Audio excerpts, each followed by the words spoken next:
नमस्कार दोस्तों, स्वागत है आपका कहानी दिल से चैनल पर। चंचल रसोई में लगी हुई है। जितनी तेजी से वो काम कर सकती थी वो कर रही है, लेकिन दिमाग में 10 बातें घूम रही हैं। जब से मायके से भाई का फोन आया है, बस तब से चंचल का मन घर के कामों में लग नहीं रहा, पर फिर भी फटाफट काम निपटाने में लगी है।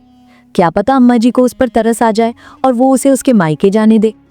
पति रघु से भी उम्मीद की थी कि वो अम्मा जी से बात करे, पर अम्मा जी के आगे उनकी चलती कहाँ है। अम्मा जी के आगे चलती किसी की भी नहीं है। जब उनके पति की ही नहीं चली तो बेटा तो दूर की बात है। पहले ससुर जी भी कम कपाते थे, अब उनके सिधारने के बाद बेटे की क्या बिसात। अम्मा जी में ना तब बदलाव आया था, ना अब बदलाव आया है। अब तो वो पहले से और ज्यादा मुखर हो चुकी हैं। जो मुंह पर आता है वो बोलती हैं, चाहे सामने वाले को बुरा लगे, उससे उन्हें कोई लेना देना नहीं। अम्मा जी इस घर की मुखिया नहीं, इस मकान की मुखिया है, क्योंकि उन्हें अपने घर से ज्यादा अपने मकान से लगाव है। वो क्या है ना कि घर तो सदस्यों से बनता है, पर अम्मा जी को सदस्यों से लगाव नहीं। उन्हें तो अपने इस ईंट गारे के 2 कमरे के मकान से लेना देना है। ले देकर घर में 4 जीव हैं, अम्मा जी, बेटा रघु, उसकी पत्नी चंचल और एक पोता मनु जो अभी सिर्फ 5 साल का है। बेटा बहू उनकी सेवा में कोई कमी नहीं छोड़ते, लेकिन उसके बावजूद वो ताने देने में कोई कसर नहीं छोड़ती। उन्हें लगता है कि ये लोग उनकी सेवा भी सिर्फ मकान के लिए कर रहे हैं। अगर कोई उनके मुंह पर तारीफ कर दे कि आपके बेटे बहुत बड़े अच्छे हैं जो इतनी सेवा करते हैं, तो अम्मा जी मुंह पर जवाब देती हैं, अरे मेरी सेवा तो मेरा मकान करता है, वरना आजकल कौन सा बेटा बहू सेवा करते हैं। चंचल और रघु दोनों का ही सुनकर दिमाग खराब हो जाता, पर फिर सोचते कि माँ ही तो है, भला माँ से कैसी नाराजगी।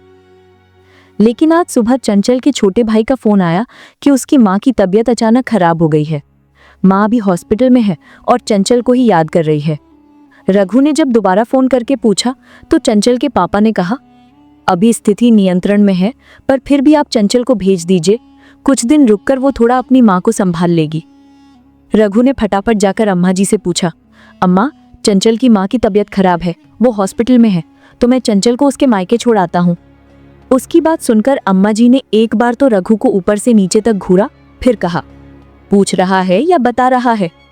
उनकी बात सुनते ही रघु सकपका गया, फिर खुद को संभालते हुए बोला, अम्मा पूछ रहा हूँ, आप कहें तो मैं चंचल को उसके मायके छोड़ आऊं।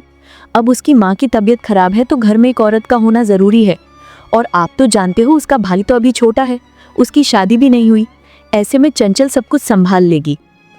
अच्छा, और अपने घर का क्या? यहाँ काम करने के लिए कौन से नौकर चाकर लगे हैं, बताएगा मुझे। अम्मा अभी भी रघु को घूरते हुए अपनी बात कहे जा रही थी, पर अम्मा ऐसे में चंचल का वहाँ होना जरूरी है ना। रघु ने फिर एक बार कोशिश की, हाँ तो उसकी माँ के लिए मैं नौकरानी बन जाऊं? कोई जरूरत नहीं है जाने की, उससे कहो घर का काम करे, घर संभालेगी ये, खुद का तो घर नहीं संभल रहा है इनसे, मायके का घर संभालेगी। उसके आगे रघु कुछ कह ही नहीं पाया और चंचल चुपचाप रसोई में अपने काम में लग गई। थोड़ी देर बाद देखा तो पड़ोस वाली जमुना काकी अम्मा जी से मिलने के लिए आई और आकर अम्मा के पास सोफे पर बिराज गई। और भौजी जी, क्या हो रहा है? आजकल तो नजर ही नहीं आती हो, लगता है बहू से बहुत सेवा करवा रही हो। अरे काहे की सेवा, आजकल की कामचोर बहुओं से कोई सेवा होती है क्या? बस मायके जाने के लिए ना कह दो तो मुंह सूज जाता है। अरे क्या हो गया? चंचल तो ऐसे है नहीं भौजी, वो तो आपकी बड़ी सेवा करे हैं। वो क्या मेरी सेवा करेगी? मेरी सेवा तो मेरा ये मकान करता है, इसी के लालच में करती है सब कुछ, वरना आज निकाल बाहर करे मुझे। अम्मा जी ने तुनकते हुए कहा। ये बात अंदर चंचल को भी सुनाई दे रही थी। एक तो पहले से ही उसका दिमाग खराब हो रखा था, ऊपर से अम्मा जी की बात ने आग में घी का काम किया। चंचल सीधे अपने कमरे में गई और जाकर सामान पैक करने लगी। थोड़ी देर बाद जब जमुना काकी अपने घर चली गई तो चंचल अपने सामान के साथ बाहर आई। उसे देखते ही अम्मा जी उसे डांटते हुए बोली, कहाँ जा रही है तू? अभी सुबह तो मना किया था तुझे। अम्मा जी, मैं अपनी माँ के पास जा रही हूँ, अपने मायके। मेरी माँ को, मेरे पापा को मेरी जरूरत है।